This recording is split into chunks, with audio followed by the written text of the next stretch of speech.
what we are discussing is the heart of economy. Having said that, though in terms of our GDP, it does have 18 to 20% of contribution, but in terms of our job employment, which is a major issue, it has a 60% of that scale in the economy, and the subject is agriculture, of course. Everybody understand what we have seen. The government has withdrawn the three farm laws, which were supposed to be very progressive in the nature. But having said that, that is the nature of the policy making specific to agriculture sector. It is more about a political economy we are discussing, and we had a lot of expectation from the budget. We're going to discuss how government has addressed such a vital sector. Gentlemen, let's begin a few announcements. If I begin to jot down one of the major announcements, the government to pay 2.3 lakh crore towards procurement of wheat and paddy under the MSP operation in 2022 from April to March 2023. I will begin with Vijay Sardana on what was the expectation, knowing that it has been shaped into a political economy. Agriculture has been thrown into a conflicting zone of wider debate about the welfare of the farmer, at the same time the growth of economy and sustainable. So a lot of things are merged into this policy making. How has budget fared addressing all such conflicting situations which you see prevailing for the year, for last 2 years now? To Vijay Sadana, as economist, I welcome you, sir. Open the remark on this, please. Thank you very much. This is a very important budget. In fact, I think a budget is on expected lines, because there are two ways to look at budget. Either you spend the money in consumption and let people, you give doles and get some populism in the system. Second option is that you create fundamental strong structure for the economy on which you build both income and employment. I think the government of India has done the right thing. Instead of wasting money in the populism measures, they have focused on strong fundamental foundation for the growth. As far as agriculture is concerned, whatever amount of doles you give, it is not going to satisfy any lobby in the country, except that fact. Because if you are talking about some form of a financial incentive to agriculture, like a direct transfer, then to which farmer you will give and for which farmer you will eliminate will become a controversial subject. The value of agriculture produced in the country is about 35 lakh crore. When it comes to 35 lakh crore, you cannot buy everything. The best way to encourage farmer for better income is linking farmers to the market. For that, you need infrastructure, you need information connectivity, you need support infrastructure so that farmer and consumer can talk to each other and connect with each other. Unfortunately, if you look at, the sad part was that those three farm laws were withdrawn. If you had those three farm laws supported by this budget, I think that was an ideal combination where you have an enabling environment and investment on infrastructure to linking consumers with the farmers. If you look into the incentives for cooperatives, incentives for information network, information for warehousing, information for Gati Shakti, multimodal transportation, and other infrastructure support which is missing for value realization in agriculture is proposed in this budget. I think from my point of view, if you look at it, I will consider this is a logical thinking. Yes, it may not be populist. People, those who are expecting free money from the taxpayers' kitty, they may feel disappointed. But overall, considering the challenges and the needs of future of India, especially rural India, the way they are trying to connect every village with bandwidth, every village with the new TV channels for education. Now, education is not only going to English, Hindi or mathematics. It is also going to be our business knowledge which will transmit to villages. Skill sets will go there. Bandwidth will reach there. And moreover, we are talking about 50% urbanization of India. It means there has to be a connectivity between production and consumption center. And that is where the multimode transportation will help This will reduce wastage. This will ensure the faster movement of goods. And only problem now remains is the political. If state governments reform agriculture markets and ensure closer connectivity between consumers and farmers, because I always say the only way farmers can benefit when maximum spending of consumer reaches the farmer. Right. Today, farmer is getting only 10-15% of what consumer is spending. It should be at least 50 to 70%. Then you will find that equity distribution is sensible, rural welfare is better, other infrastructure support is reaching, digital technology reaching the villages. So digital divide is shrinking. Only thing is now the wealth transfer. Now wealth transfer can happen only when consumer and farmer talk to each other without middlemen. And I think that is doable with technology, and that will benefit. So I think we are on the right track, except that nuisance which was happening on Delhi borders in the name of 3 farm laws. If their sense will prevail among farmer leaders, I think farmer will have their deal in the game. So that is what my looking at the whole scenario. Of course, so Vijay Sardana, you talked about, you said government has not fallen into the populist measure. I'll shift the same discussion. I'll to Amit Agrawal, CEO AgriBazaar. You said the budget has not fallen into that populist measure and trap. But having said that, the Nirmala Sitharaman, the finance minister, started announcing the focusing on the very aspect of MSP announcement. Is it not again the same falling into the populist trap? When you address the same MSP formula, you begin to emphasize the MSP value and what it means to agriculture. So what does it mean? How to you, Amit Agrawal, as far as the government announcement on MSP is concerned? So MSP, in my view, we have been buying, crop on MSP from last 20-30 years, and it is governments want to give some safety net to farmers where he can offer MSP, then farmers who can need not to worry about selling its crop. But apart from MSP, there are 6-7 initiative which I am very much excited about. One is this the government is recently this in budget announced laying of optical fiber line in villages, and that is, I think, it will be a game changer thing for the rural internet economy. And today, we see we have internet everywhere, but still we miss good internet connectivity in rural areas.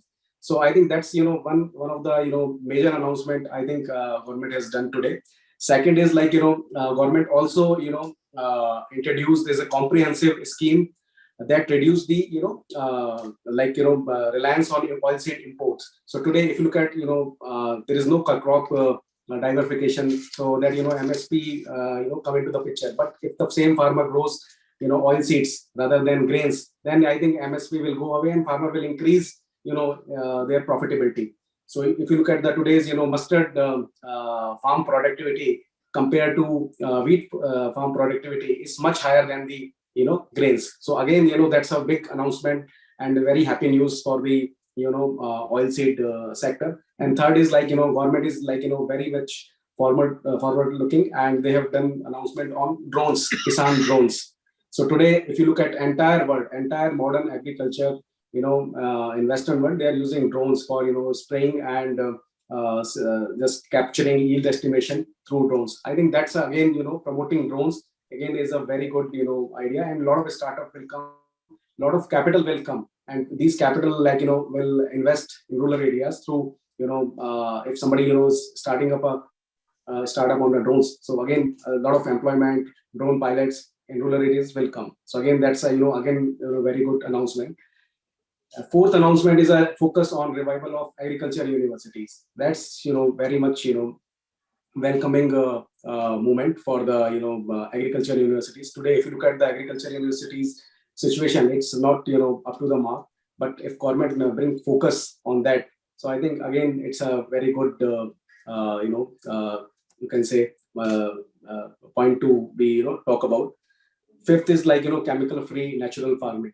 Again, India is taking a big step in terms of exports. If you look at the last 3 years, our export has been have been increasing, in a good pace. And once we, just get the focus chemical-free farming, so that, more and more markets will open, like Europe, USA, where, these people, just talk about, organic, and they give premium to farmers if the farmer is using, less chemical, or, some kind of natural farming. So again, farmer will have a great benefit towards this initiative.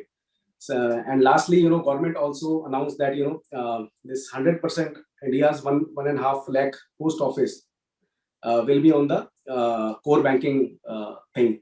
So again, you look at the, their distribution network, this post office network, and if you want some good financial inclusion in rural areas, then you need to get, good important players, those who have built, this distribution network in rural areas. I think post office is one of the best thing for financial inclusion. If credit goes in the system, in rural system, I think prosperity will come. So I look forward to the, again, good outcome from this budget, from this scheme. So that's the, good things about this budget, apart from this, MSP and, these things. Thanks, Amit. I think, yes, you did highlight some of the great aspects. Those are the great intentions of the government. I do agree with you. I do agree that the announcement of Agriculture University, the crop diversification, and such things are basically some of the great intention of the government. But once we come back to the point, we need to understand the number. What does it mean? And then again, back to Rajat Wahi, partner Deloitte India on this. Rajat, how do you see the agriculture being the focal point of the budget? How does it fare? Having said that, agriculture has been the focal point of the budget. But if you talk about, we begin with MSP, has government not withdrawn from the populist measure? They begin to discuss, they begin to highlight fundamentally with the MSP aspect, and then rest are the intentions which government talking about. So let's focus on the number. What does government say about number in agriculture in this budget? To Rajat Wahi, Deloitte India, please. Thanks, yeah. Thanks, Manish. And I think both Mr. Vijay and Amit have highlighted some of the sort of the main focus areas, which is whether it's because I think beyond MSP, think about the 163 lakh farmers that they think are going to benefit from that. Because I think we have to wean it away slowly, right? Dropping MSP was never part of the plan. The idea, even with the 3 bills, was to give farmers access to market so that they can, whoever wants to sell outside of the mandis can have access to that. And I think part of that is also to create the infrastructure today, whether you look at the 25,000 kilometers of highways they are talking about, the road connectivity, improving rail connectivity, building the multimodal logistics parks to enable because today, remember, Manish, we have almost 30% of our food grains or at various stages get wasted. Farmers are not able to access markets. So building the infrastructure is very, very critical element. Also, improving the capability through training and development programs. We also are looking at the sort of bringing in using the incentives around to drive growth in the economy. So we are looking at a 9.2% overall GDP growth. The objective today, again, if I look at the overall budget, was to revive rural consumption, which in the last 6 months has slowed down. I mean, last year we saw rural support the overall growth because a lot of the labor had moved to rural markets. There was a lot of incentives were offered, whether it's MNREGA, whether it's various other schemes that were launched to support them, whether free grain, free oil, etc. for their. But with the impact of inflation, etc., the objective here was to revive the rural consumption and the overall consumption in the economy. So from that perspective, if I look at the various steps they have taken, whether it is things like MSP, whether it is the specific programs around transportation and improving the overall infrastructure, whether it's looking at improving broadband connectivity to be able to provide them better service, and also one other interesting area was the co-investment model facilitated through NABARD to encourage more startups. We are already seeing. I mean, Amit is a great example of taking technology and startup for rural markets. And we are seeing lots of startups come up today, which are helping to predict better weather, better soil condition, improved traceability, and some of the incentives around making chemical free agriculture, which is one of the big steps and a big hindrances for India's exports of food products. I think a lot of these initiatives will go hand in hand to revive that, and I think that's the intention, and the hope is that with that we will have better connectivity of the farmers to the end consumers, as Mr. Vijay was saying, because that's really the best way to ensure that farmers' incomes double, that they have easy access to market. They also have good information on what prices are prevailing in which particular markets, how do they get easy access to end consumers. So I think a lot of this infrastructure building will enable that. But where the money will come from, because those were the intentions of the government for the long time, to have a last mile infrastructure. That's a debate we have been doing for a long time. What is there, if you talk about in terms of the number, as far as the agri-infra is concerned and taking into last mile? So do Rajat Bhai continue please on the same aspect? What do you take out of this budget as far as the agri-infra is concerned? If you could take out where is the number? So I think that because of the government's increased collections on GST, taxation, etc., the government is in a much better place than they have ever been. I think despite the lockdowns, we've seen record collections, tax collections. There's also the LIC IPO, which is coming up. So I think the government feels that they have the kitty, they have the momentum. We're also seeing a very strong surge of consumers coming back to the malls, to the high streets to shop again. There is a reinforced consumer confidence, whether we call it revenge buying or just resurgent in consumption. So I think the government feels very enabled right now, given the current economic growth projections, that they will be able to support these initiatives.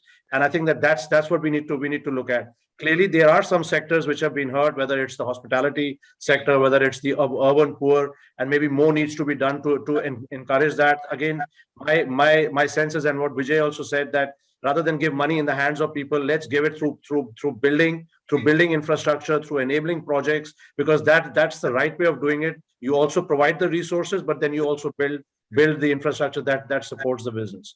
So I think, in my view, I think they have the kitty to be able to do that, and that's what we are likely to see this year. Great. So Rajat talks about government has that kitty, of course, based on the greater tax reward which government has received. But back to Mr. Sardana, agriculture credit flow for the year, I think stood at something about 15 lakh rupee, 75 lakh crore. What was the expectation on this in terms of further allocation? Something you can point out in terms of the agriculture credit flow? How important is this to address agriculture credit flow in terms of expectation and the budget in 2022-23? To Vijay Sardana on this, please. Yeah, I think if you look into, very often we miscalculate on how much money is going to rural India. I was just doing a calculation. In this budget, around 7 lakh crore is allocated for rural India, direct. Okay. Now, 7 lakh crore is not a small amount. By any standard, we have almost 7 lakh villages, and you have 7 lakh crore. So means 1 crore a village is technically allocated in this budget. And 1 crore is a big amount for reforms. Now, if you look into, let me highlight that. Agriculture budget is about 1,32,000 crore plus. Rural development, which is again a direct spending, 1,38,000 crore. Fertilizer, chemicals and fertilizer, which is mainly fertilizer subsidy, it's about 1,07,000 plus crore. You're talking about PDS and food, which is procurement with or MSP we are talking about. It's about 2,17,000 crore. Then you have PM Kisan money transfer, which is 6,000 rupees, 68,000 crore. And then Gramin Sadak Yojana, another 19,000 crore. This is 7 lakh crore almost. This is a central government spending. They're not calculating state level plus the private investment. So you have to look at the amount of money which is chasing the village economy or rural economy is huge. Now, whole issue comes up is, if we deploy this amount sensibly in rural India, I think we are talking about a new India, a new rural India in coming days where we are talking about. And this is investment which is for capital investment plus giving direct financial support to farmer. It means you are creating capital assets there. At the same time, also handing over money in the hands of farmers. Plus, there will be extra private capital which is flowing in for purchases. Plus, there will be state capital. So what we are trying to look at is that I think we have need a good management system, a proper tracking of development plans so that money is properly utilized. I think that is where the challenge is. Now we are talking about credit lines. As I said, that 35 lakh crore is your value of agriculture produce. Now that money is actually, even if the credit line is 10 lakh crores or 14 lakh crores, it is multiplying into 2 or 3. That is a value addition which is going in the hands of farmers. But point here comes up is there are a lot of missing links in the process. If we fix that, then we can capitalize the market opportunity. Remember, India is 1 crore, 140 crore market. We are the world's biggest market. Plus, we have industry which is based on agro-based products, whether it's a timber, jute, rubber, whole lot of economy. Then we have export incentive. And remember one more thing, we are talking about sustainable economy in coming years.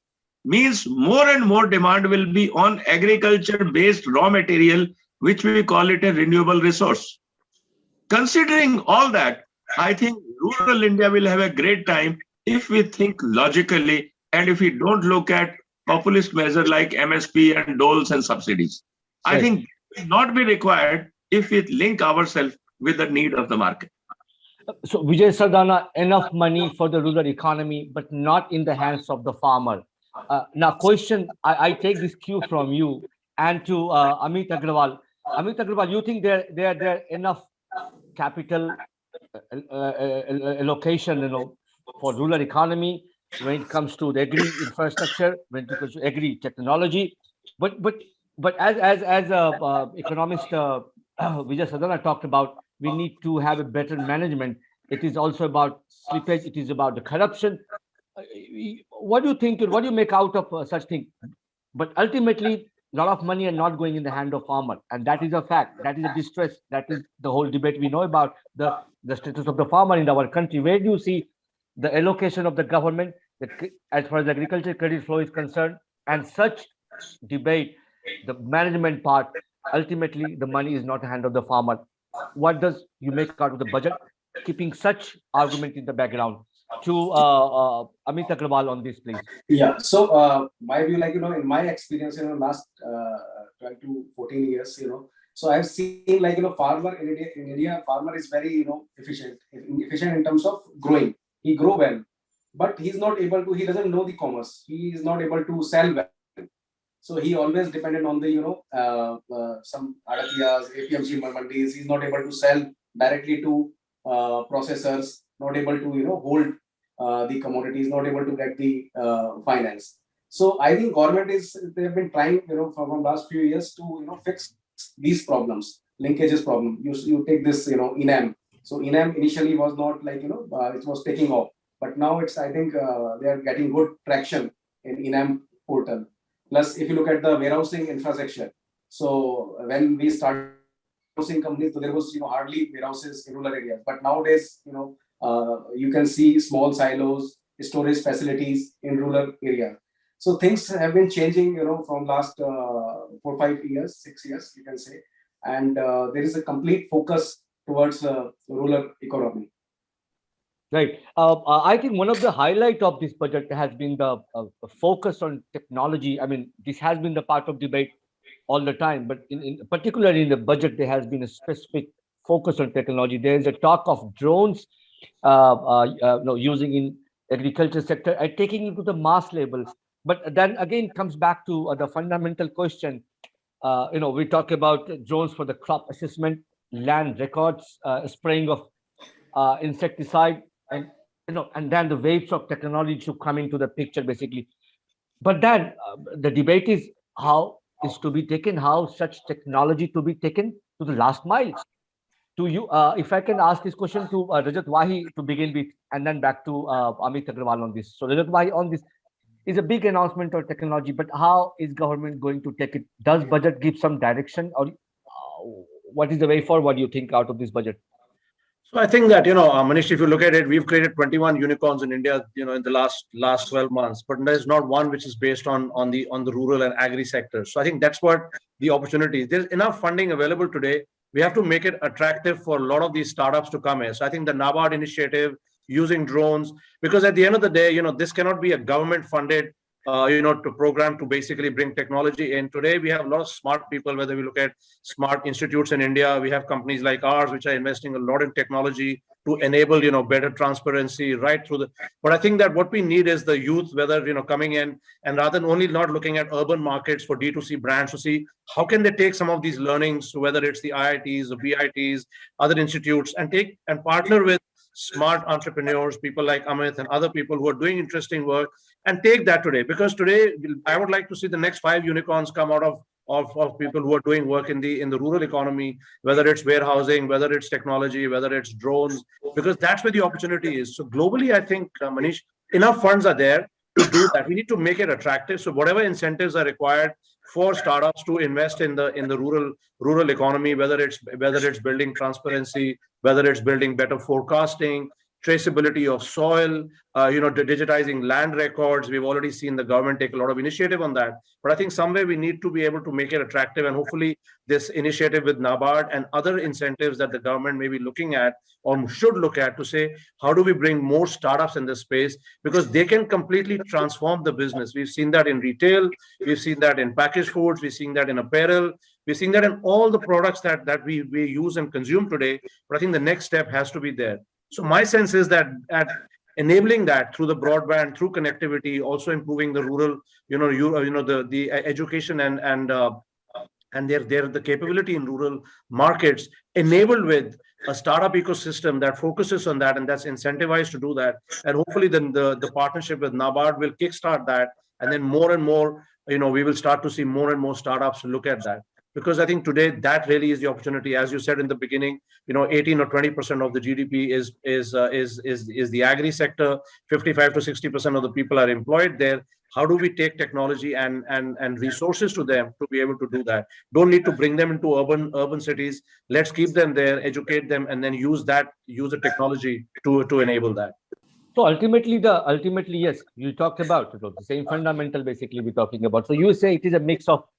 There would be startup, there would be the global investor, there would be the Indian government and the state government, of course, being a state subject as well. So there are people who are coming together, there are sectors are coming together, there are other stakeholders are coming together. I pose the same question to economist Vijay Sardana. What do you make out of? We have been debating on technology aspect, but ultimately, how does budget define such allocation? Is there any focused way to put forth this agenda? We'll take it to the last mile in the hinterland of India, where our startup, where our drones will work, and we will teach those farmers how to use them. That's as fundamental as we talk about. How do we do that? Does budget talk about something? Any message which we get out of announcement? Vijay Sardana, please.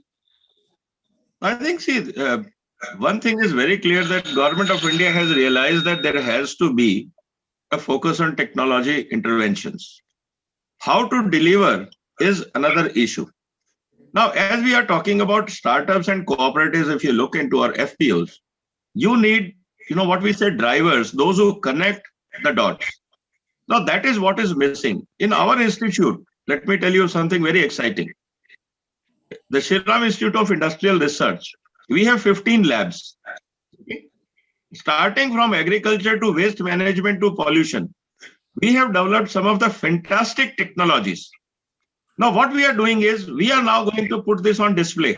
You are a startup, come with your ideas, come with your problems. We have scientist group of 150 plus scientists and world's latest technology in our labs. We will help you finding solution to your problems, take it back and implement in the villages. The problem comes up is that money is coming from the bank. Right. Idea is there, market is there. But where is the technological solution? Which Mr. Y is saying is actual implementation. What should be the packaging? What should be the shelf life? How to extract juice? How to extract fiber? How to extract some meaningful product out of raw material? Where is that technology? This is what we are going to bridge the gap now. So through you, I am saying that any MSME or any company facing any problem in their idea in the form of technology, come to us. We will be like a super specialty hospital for technological problems. You come to us, whether you are in a plastic industry, paper industry, bagasse industry, environmental problem, pollution problem, biological industry, you just come over. We have group of people, teams, infrastructure to support you. And I invite all of you come and visit. So what I'm trying to say is that there was a missing link which we are going to fix it, because farmer is sitting for looking for technology or answer. Consumer is looking for technology. Bank is sitting with the money. But where is the product? Where is the answer to the challenge? And that is what we will offer to you now.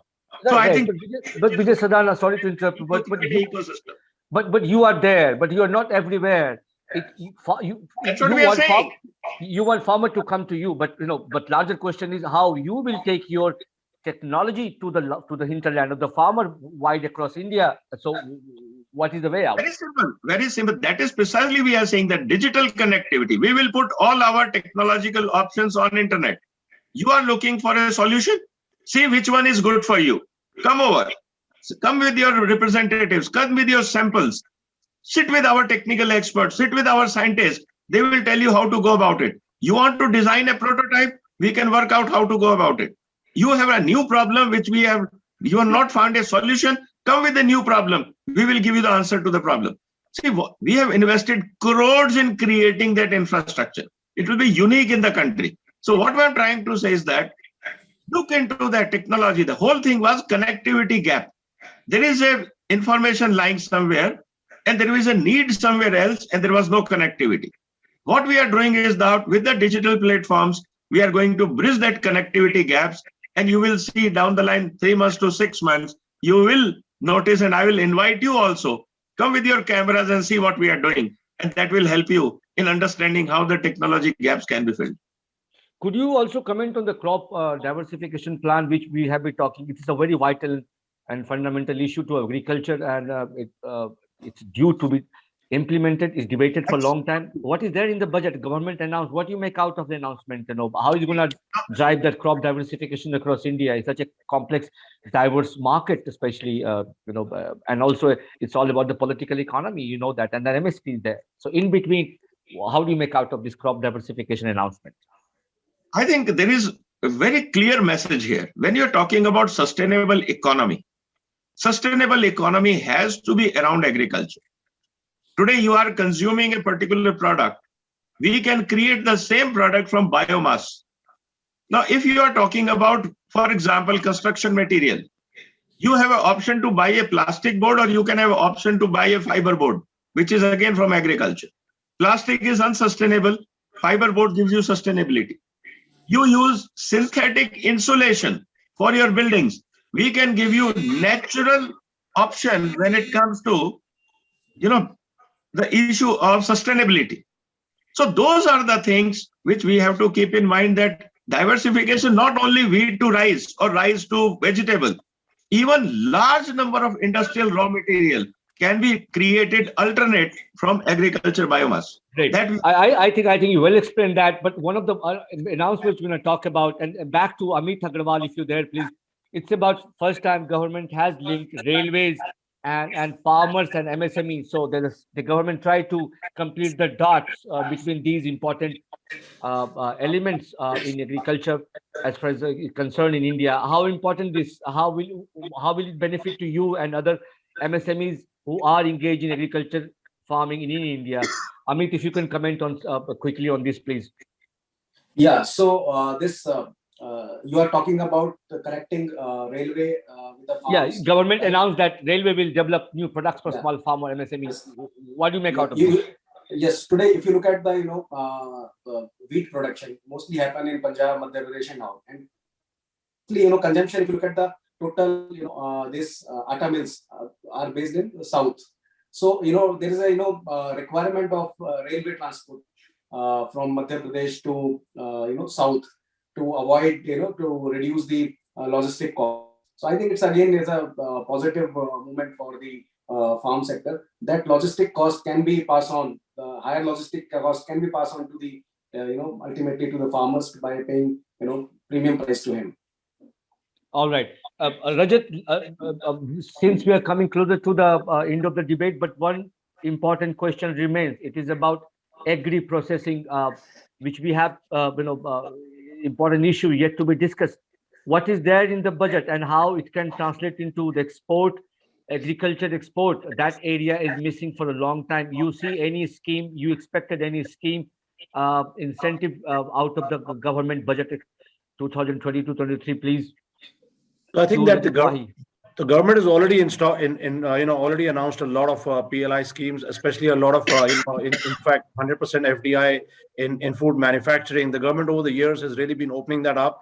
I think the expectation was that there would be some talk about development of these plug and play large manufacturing parks near the where a lot of the product is produced, so that farmers can bring it there. Easy for companies to set that up. Haven't seen that in the budget, but I'm hoping that when we read the fine print, there is something on that.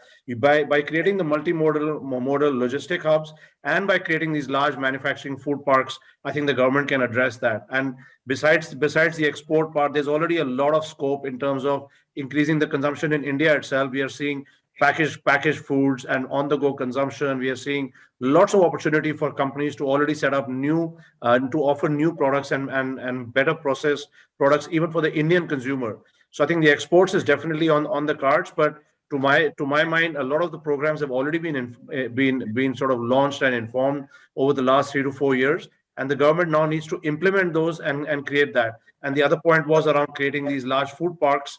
I think the government had announced about 45 or 50 food parks. We haven't seen all of them getting realized. To accelerate the implementation of food parks, which are plug and play models close to where close to the farmers, would be a big support in that as well. This is Manish Kumar Jha signing off, BW Business World. We look forward to seeing you again on this objective debate on agriculture. Thank you. Thank you so much. Thank you so much, Manish.